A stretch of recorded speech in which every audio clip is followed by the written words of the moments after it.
The origins of modern architecture depend upon the availability of new building materials, particularly iron and glass, which become available as a result of the Industrial Revolution somewhere around the middle of the 19th century. This is also a period when, as human beings, we have new needs. We move from the country to the city, and as a consequence of that, we begin to need higher buildings for both living and also for storage. We also need to move goods back and forth across the country, and that is going to be something that will be taken care of by train. You can see in my slide, for example, by Monet, the train station Saint-Lazare in the upper right. As early as 1877, we begin to see iron and glass used in structures throughout Paris, in this case accommodating the rail lines that come and go to bring goods to people across the country, but also in particular to the people living in cities. Iron provides the ability to produce buildings that are stronger, that are taller, and that are more fire resistant. Of these structures that are created with exposed skeletal designs, like the Eiffel Tower that we're looking at, the most famous designer, I think, in fact, is Gustave Eiffel. That is a picture of Mr. Eiffel that we're taking a look at in the lower portion of the slide. And yes, I've been told that he has a suspicious resemblance to Russell Crowe. The building I would like you to know is 2840. You probably all know it without having to look at the slide. It is the Eiffel Tower, and it was created by Mr. Eiffel, who was not an architect but was a civil engineer, known particularly for building bridges and for the use of exposed metal construction. We also have a debt to pay to Mr. Eiffel because he created the armature, which is inside the Statue of Liberty. It's helping to hold up the statue in New York Harbor. In many ways, you can say that Mr. Eiffel was the real Iron Man, creating the monument of the Eiffel Tower for the World's Fair in Paris in 1889. And yes, that's 100 years after the French Revolution. The French were very aware of that. So they were announcing their arrival, their success, their modernity with the Eiffel Tower. And they invested about $1 million into the building of that structure, which was intended to be temporary. It wasn't supposed to stay up. Its height approximately 1,000 feet, and it definitely reflects the industrial age and is a symbol of modern France. One of the things that made it possible was the use of elevators. 2 years before the Eiffel Tower was constructed, rapidly moving elevators were developed so that it made it possible to combine those with iron and glass and go up to create an open structure. This is important because it sets a precedent for modern architecture, eliminating the walls and creating a sense of open space. These are additional photographs of the Eiffel Tower in France. The one at the bottom right is a photo I took a very long time ago, and the reason I still like the picture is because it reminds us that no matter where you go in the city of Paris, you can still see the Eiffel Tower. If we were in class, I'd ask you now if you think that people immediately loved the Eiffel Tower, and probably you would realize that it stood out in contrast to the more traditional architecture that Parisians were used to seeing in the city. So in fact, a lot of folks hated it. They called it a factory chimney. They said it looked like a black smokestack.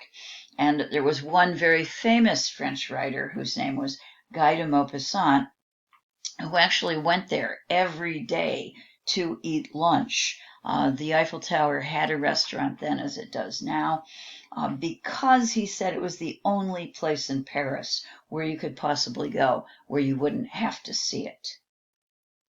It was, however, ultimately adopted and very much beloved by the French. And you might be saying, well, okay, what saved it? Well, the thing that saved it was the fact that the French discovered they could put radio antennas on the top, and it would actually bring them very good reception. Okay. These are details of the Eiffel Tower, and I would like to make the argument that it's a fairly attractive structure. It has curving arches that give it a gracefulness. So even though Eiffel was not not known as an architect, I think he had some skills in design. Okay, looking at the Eiffel Tower and the ability to build in modern materials might suggest to you that the world embraced them very quickly. That is not the case.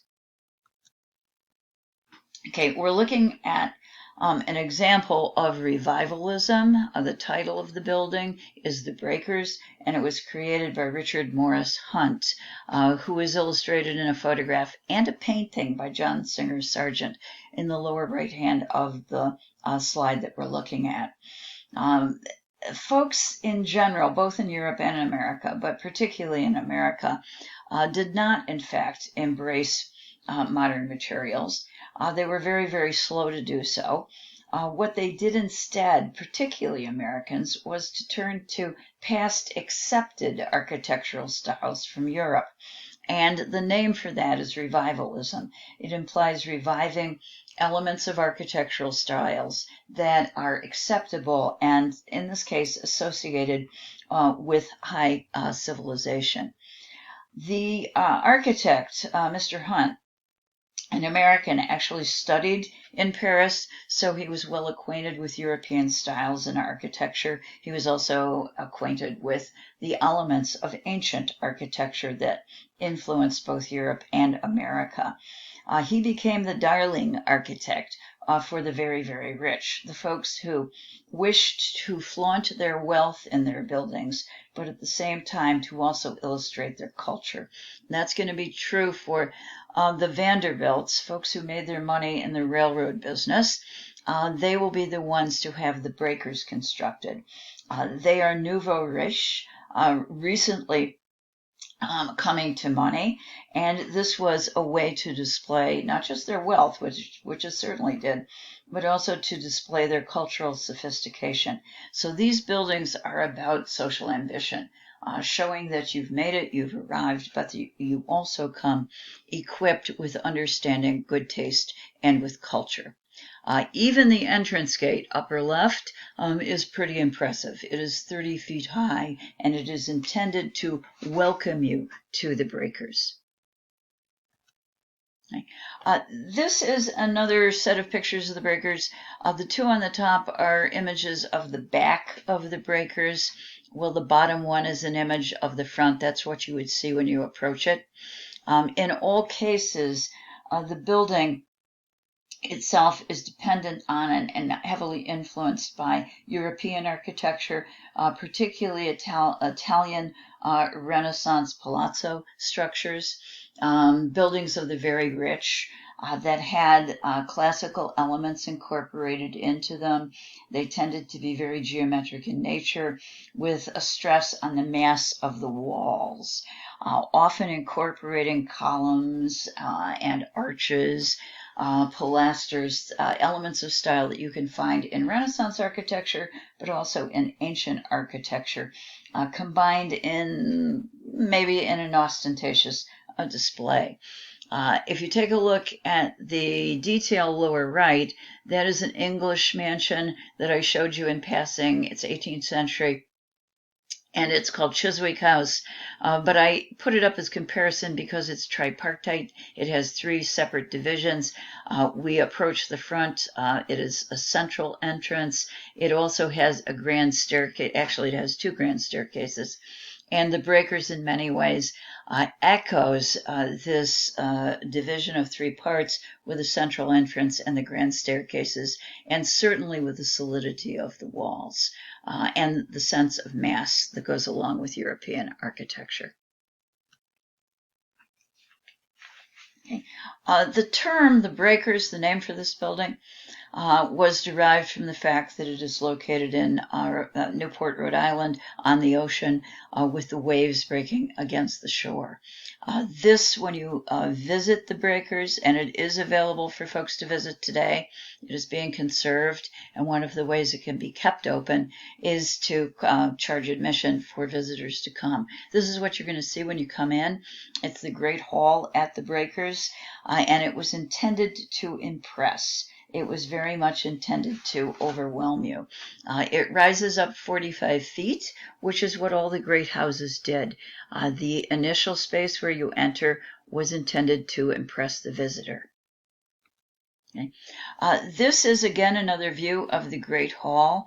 On the lower right, I would like you to remember Thomas Jefferson's Great Hall. He was trying to do the same thing that occurs at the breakers. The deal is he didn't have enough money to pull it off in the same kind of successful manner, but it does run through 2 stories, so it's a multiple-storied entrance hall.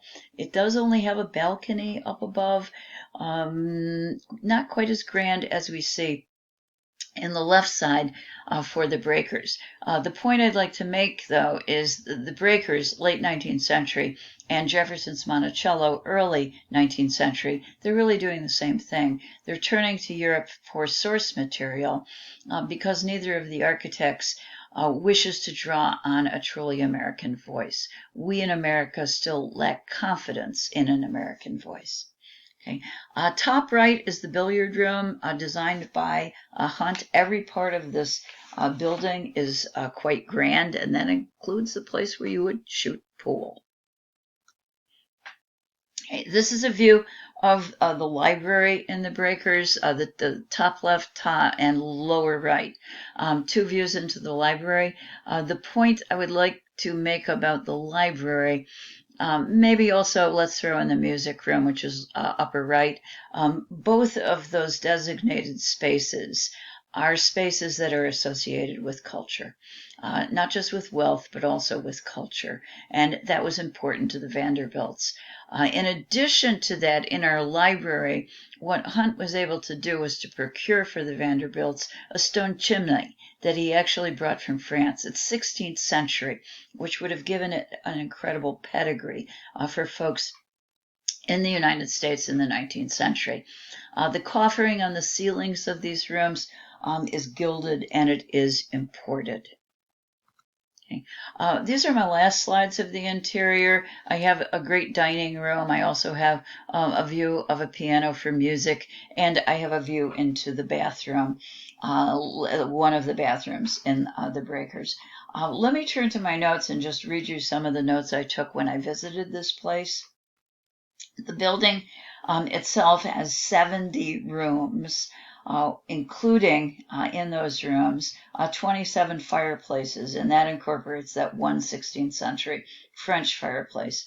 The whole building took 2 years and 3 months to build, and we have absolutely no record of how much it cost.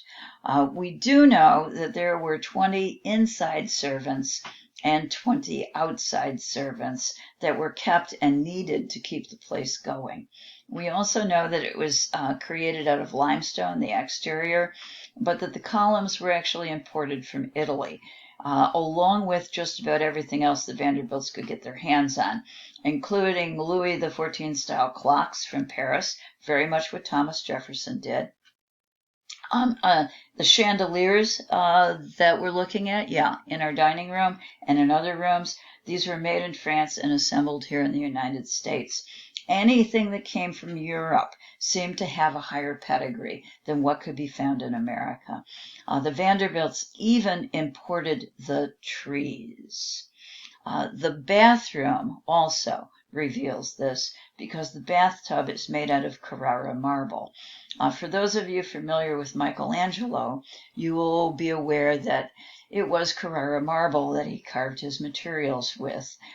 His David, for example, Carrara marble.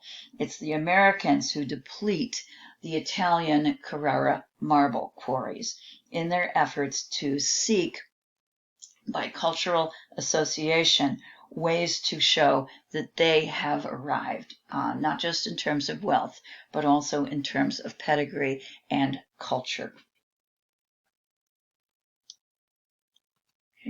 It will not be until we get to Frank Lloyd Wright that America actually does develop a voice of its own. I would like you to turn to the next talkie that I have for you, which will cover Mr. Wright and his organic architecture and not falling water, but the Roby House.